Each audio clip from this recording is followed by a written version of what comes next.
Hi, I'm Wally Weisopel, City Manager, and here's a council update for July. The City Council met on the 13th and the 27th, and as always, we met in a conference meeting, which is a meeting where the council gets updates and asks questions, detailed presentations from staff or outside agencies. And we met on the 13th, 27th, and had a discussion about public works projects. Lots of projects coming up, and you'll hear a few of them that they approved. And also, we heard an update on our Park Master Plan. The Park Master Plan is a project that's been going on for a little over a year with some citizen involvement, and they heard some ideas of what might be able to take place in our parks in the future. Stay tuned to hear more about that.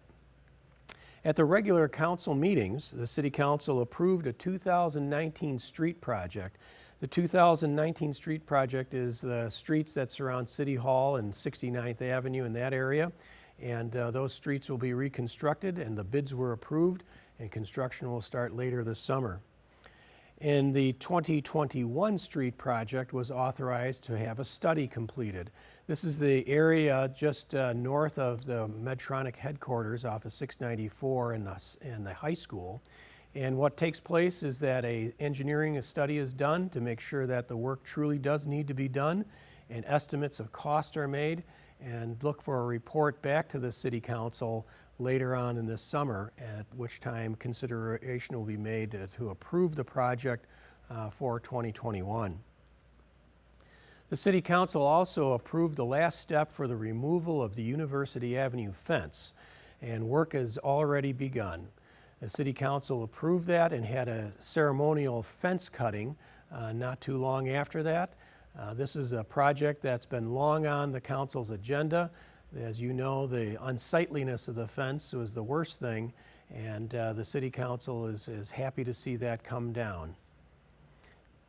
The city also approved the transfer of a tax forfeited property on 69th and University. This is the old Citgo site, for some of you who may remember. This site went tax forfeit, and that means that the property owner did not pay the taxes.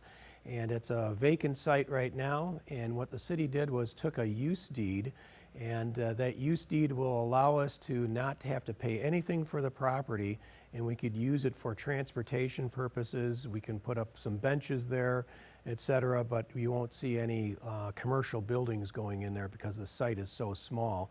This is the site just to the south of St. William's Church. And then the City Council had a first reading concerning our tobacco ordinance.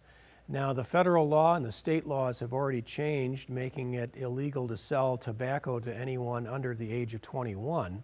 And the city's ordinance that also must reflect that federal and state changes. In addition, the City Council also is considering banning the sale of flavored tobaccos. These are tobaccos that are very popular with young people and get them started on the smoking habit. And the change would be that flavored tobaccos could no longer be sold within convenience stores like gas stations. They'd need to be sold in what are called tobacco stores. And tobacco stores are like liquor stores in that you have to be 21 years of age in order to enter. So therefore, the consideration that the council is making is whether or not this is an effective policy for the city of Fridley. And then finally, the City Council had a continued public hearing with regard to a home on Hackman that was considered a public nuisance. That decision has not been made yet. The City Council is granting additional time until September 1st for that homeowner to get things fixed up. So that's an update for July. Thanks for tuning in and watching your City Council. I'm Wally Weisopel, City Manager. Take care.